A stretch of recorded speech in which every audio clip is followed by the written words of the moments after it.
Hi, boys and girls. Welcome back to our read aloud of Sideways Stories from Wayside School.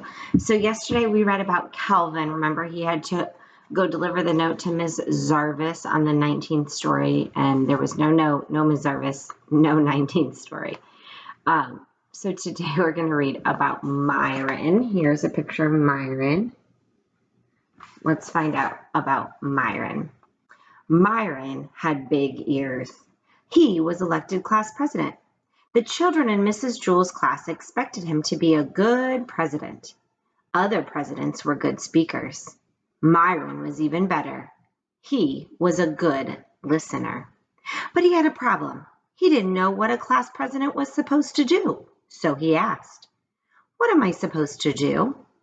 "Well, it's a difficult job," said Mrs. Jewell, "but you can do it. You must turn the lights on every morning and turn them off at the end of the day." "What?" asked Myron. "As a class president, you must learn to listen," said Mrs. Jewell.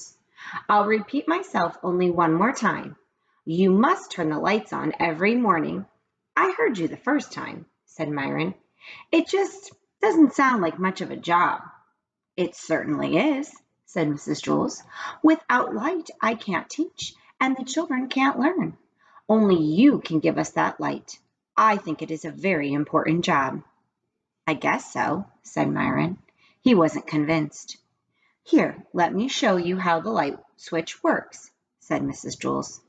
"I already know how," said Myron. "I've been turning lights on and off my whole life." "Well, very good then. You'll make a very fine president." Myron wanted to be the best president ever, but it was such an easy job. He thought, anybody could do this. When school let out that day, Myron stayed behind. He turned out the lights by flicking the switch down. "Excellent," said Mrs. Jewell. On his way home, Myron heard a horrible noise. First there was a loud screeching, then a sharp squeal, a roaring engine, and then the very faint sound of a girl crying. Myron ran to see what had happened. Dana was bent over in the middle of the road. "What's the matter?" asked Myron. "My dog, Pugsy, was hit by a car," Dana cried. "Who did it?" asked Myron. "I don't know," Dana sobbed. "They sped away." "Well, that's not important," said Myron. "We've got to save Pugsy." Pugsy lay unconscious in the street. Myron carefully picked her up. He carried her 2 miles to the vet. Dana cried at his side. "Don't worry, Dana," said Myron. "She'll be all right." But he wasn't really so sure. He gave Pugsy to the vet, walked Dana home, then walked home himself.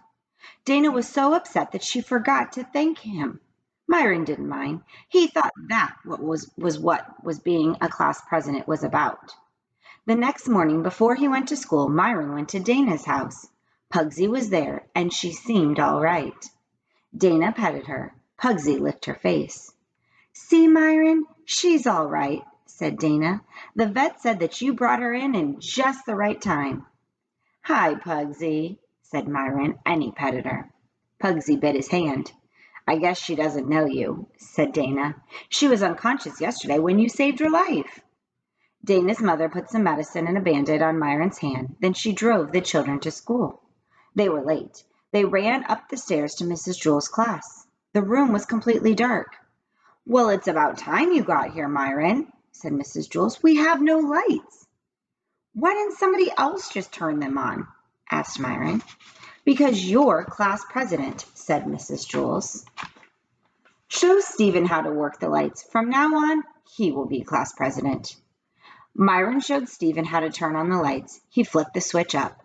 At the end of the day, Myron showed Stephen how to turn the lights off. He flicked the switch down. After a week, Stephen finally caught on. He made a good president. The lights were on every morning.